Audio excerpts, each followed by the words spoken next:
Okay, so next up we've got The Incredible Melting Man from 1977, which is about an astronaut who is transformed into a murderous gelatinous mass after returning from an ill-fated space voyage. I remember renting this on VHS, and funnily enough, that was post-2000s, so it's like one of the last movies that I would have rented on VHS. I remember at the time being somewhat bored by the movie. I wouldn't say it was bad, but I was sort of bored by it. And I have since watched it a couple of more times, and I do start to enjoy it a little bit more than that first time. I think on a whole, it's still a bit dry, like there's not a whole lot happening. I mean, there's things happening, but kind of like the Melting Man himself, the movie doesn't really go anywhere. He just kind of stumbles around. Eventually a few things happen. He runs into someone, he might kill someone.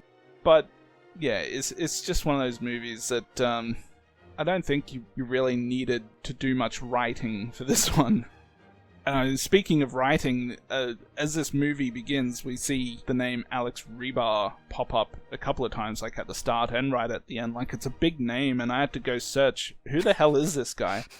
And I mean, it seems he's more of a writer than an actor. He has acted in a few things. I think The Incredible Melting Man is like his biggest movie that he's acted in. But I did see he wrote the movies Demented and the Santa slasher To All a Good Night, which was kind of interesting to hear about. But before I go into more about this, what do you think about this one? Yeah, so I had never seen this one before, and with a title like this, The Incredible Melting Man, it just sounds like one of those movies you have to go see. Well, I'm letting you guys know you do not have to see this. It's just so boring. It's so boring.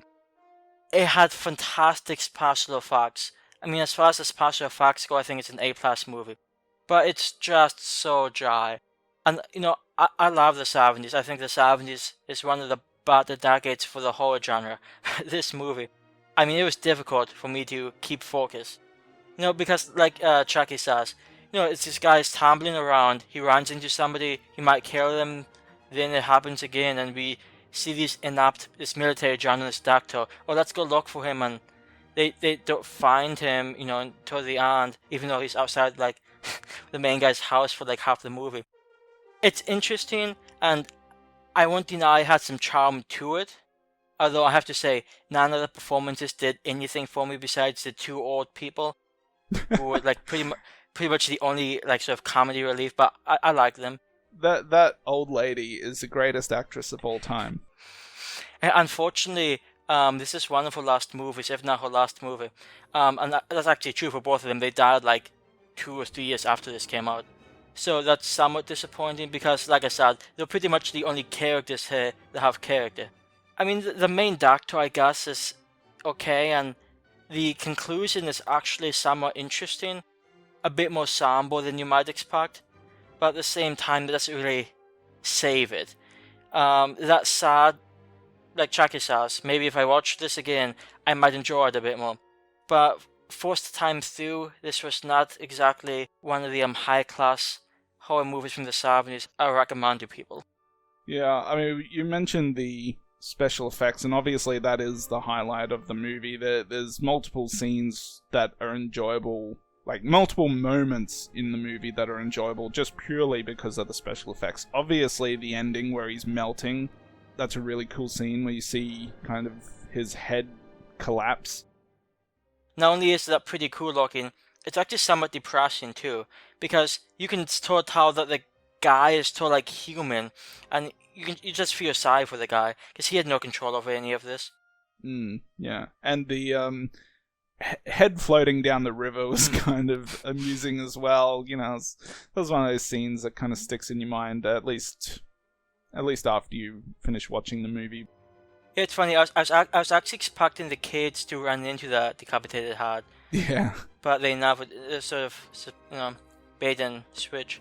I mean, once again, it's kind of like the Melting Man. It just moves around but doesn't really go to anywhere. But I believe the special effects were done by Rick Baker. He's quite a popular special effects guy. This is obviously one of his earlier movies, but he's done a lot of big movies as well. So you know, it's not all that surprising to see that the special effects in this one are good. Another thing was, there's a moment in the movie earlier on where the doctor guy, he starts complaining that his wife didn't bring home crackers. And I was really hoping, like, because the acting in this movie, you know, it's A+ acting, I was really hoping that he would have some sort of outburst over that. Like, he kept bringing it up multiple times, and I was like, okay, here we go, he's gonna, like, flip out. And it didn't happen. I was like, damn it. Yes. I do have to admit, that piece of dialogue was probably one of the better parts of the movie. But we did get, I don't know if it's quite memorable, but it's definitely, I would consider a classic all-time freak out in the movie, which happens quite early. I think it's about 6-7 minutes in, where that nurse is running away, and she just runs. She runs straight through a fucking glass door like a boss. And it didn't even really make any noise either. She just ran through that thing. That's a highlight scene, and it happens right at the beginning, so, you know, get on that. And those cops at the end, I mean, they were so trigger happy. The guy's just slowly taking one step towards him, and then starts firing away. They must be rookie cops or something. I think, I may be wrong, but I feel like they were just security guards. Well, security, well, they might have been, yeah, they might have been. I just felt like the uniform, I guess I can't recall now, but in any case, I mean, usually security guards don't get guns, do they? Well, I would hope not based on them. Out of interest, how big do you think that town was? I don't know, it didn't seem very big, but, I mean, there's a lot of, like, rural type areas in this movie, and a lot of just long roads, that type of thing. Yeah, like when that sheriff, knew the doctor and, talking about the doctor's wife, and it seems like most of them know each other. It doesn't seem like a particularly big place. Mm.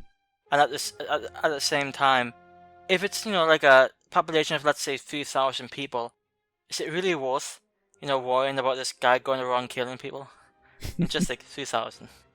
Yeah, I mean, he's melting anyway, he's gonna die soon. I don't know what they could have really done for him at the hospital, but who knows. I think past a certain point, they were pretty much just wanting to study that, so it doesn't happen to the next people, which, if you see the ending, it's somewhat disappointing. Well, I guess I should mention that, well, I'm just talking about his photographer in the movie. He's so eager to get those titties out, and he manages to, but in a way that I guess would be heavily frowned upon these days. Maybe not so much back in the 70s, but I guess I applaud his, not what he did, but his, I just like the fact that he managed to provide us with some titty action. Well, that is worth mentioning because it's pretty much some of the only action we get in this movie. I think that's probably why it's in the movie. They're like, how can we excite someone right now? Let's get some titties in here. I mean, it works to a degree. And she was a decently attractive woman. Yeah, so, The Incredible Melting Man, it's, the highlight is the special effects, obviously, and I think it's worth seeing for that reason, even though the entire movie itself is, it is dull for the most part. I'm going to throw this one a 6 out of 10. Originally, well, like I said, I originally thought it was quite boring, and then it got a little more entertaining on this. I think this is the third time I've watched it. Plus, I'm watching it in really good HD presentation, so that definitely helps, at least for me. I know if I had to watch this on VHS, I probably would have been bored out of my mind, because it's just, there's something about the quality just helps my enjoyment of the film. Well, that it's worth mentioning, I've only seen this one once, so maybe with age, my point of view might improve. But for the time being, I find this an excruciatingly dull and quite slow movie. Save for the special effects, there's really not much here that's worth seeing. And it's definitely not a movie that I would call incredible. So I'm throwing this one a 4 out of 10. Well, I mean, it's not one of those movies that's so bad it's good, but I think it's shitty enough to be amusing. And like I said, there's multiple scenes, like the nurse running through the door. I mean, there's a scene where these kids are playing hide and seek, and immediately after the girl stops counting, she's like, "Hey, where are you?" I'm like, I think you forgot how hide and seek works. They throw some titties in. There's a few bits and pieces to the movie. It's got its moments, but yes, as a whole, it's just not great. Not great at all.